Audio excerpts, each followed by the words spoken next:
یہ اللہ سے اللہ کی نعمت کا شکریہ بجا لانے کا دن ہے، نہ کہ یہ جشن منانے کا دن ہے۔ چلیں جشن ٹھیک ہے، خوشی ہو، لیکن اس خوشی کے اندر نافرمانی نہ ہو۔ امن یجیب المضطر اذا دعا لا الہ الا ہو، الصلاۃ والسلام علی النبی ورحمۃ اللہ وبرکاتہ، بینوا بلغوا یسروا بشروا، السلام علیکم ورحمۃ اللہ وبرکاتہ۔ بسم اللہ الرحمن الرحیم۔ 14 اگست 2024، 14 اگست پاکستان بنا، الحمدللہ ثم الحمدللہ۔ جتنا بھی اللہ رب العزت کا اس نعمت پر شکر ادا کیا جائے اتنا ہی کم ہے۔ یہ یوم تشکر ہے، یہ سجدہ ریز ہونے کا دن ہے، یہ اللہ کے سامنے سر بسجود ہونے کا دن ہے، یہ اللہ سے اللہ کی نعمت کا شکریہ بجا لانے کا دن ہے، نہ کہ یہ جشن منانے کا دن ہے۔ چلیں جشن ٹھیک ہے، خوشی ہو، لیکن اس خوشی کے اندر نافرمانی نہ ہو۔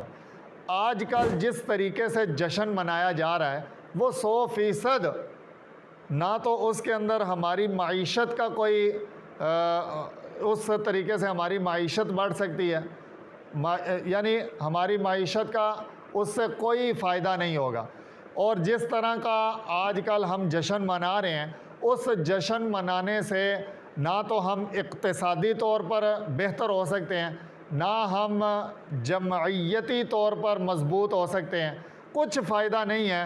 ہمارے بچوں کو، ہماری نسلوں کو ایک ایسے طور طریقے، ایک ایسے کام کی طرف لگا دیا گیا ہے جس کا کوئی سرے سے فائدہ ہی نہیں ہے۔ اس پر بات سنیں جی، سمجھانے کے لیے کر رہا ہوں، جس کو سمجھ آئے لے لے، نہ سمجھ آئے تو آپ کی مرضی ہے۔ حضرت عمر رضی اللہ تعالیٰ عنہ نے اپنے بیٹے کو دیکھا کہ وہ انگلی پر ادھر رکھتا تھا پتھر اور اس کو پھر پھینکتا تھا، تھرو کرتا تھا۔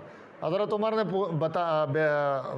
بلایا بیٹے کو اپنے پاس اور کہا بیٹا یہ جو کیا کر رہے ہو تم؟ اس نے کہا جی میں کھیل رہا ہوں۔ حضرت عمر نے فرمایا کہ اس طرح کھیلنے سے کوئی فائدہ تو ہے کوئی نہیں، نہ ورزش ہو رہی ہے، نہ تمہیں جسمانی طور پر کوئی فائدہ ہو رہا ہے، نہ تمہارا جسم جو ہے وہ مضبوط ہو رہا ہے، کچھ بھی نہیں ہے، اس سے کیا فائدہ ہو رہا ہے؟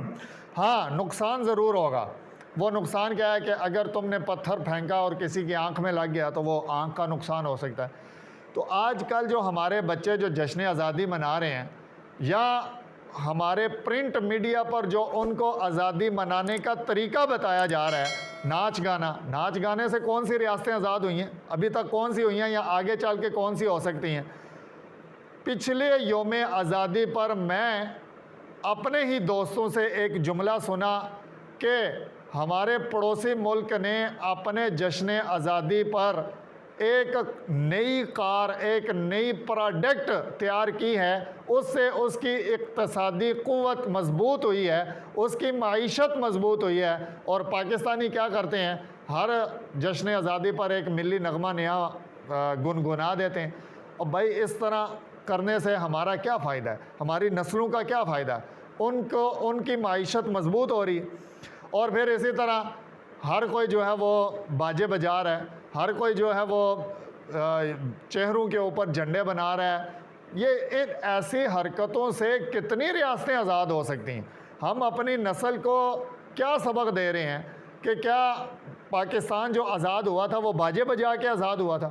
پاکستان جو آزاد ہوا تھا وہ ان ناچ گانوں سے آزاد ہوا تھا۔ ہمارے بزرگوں نے قربانیاں دی ہیں۔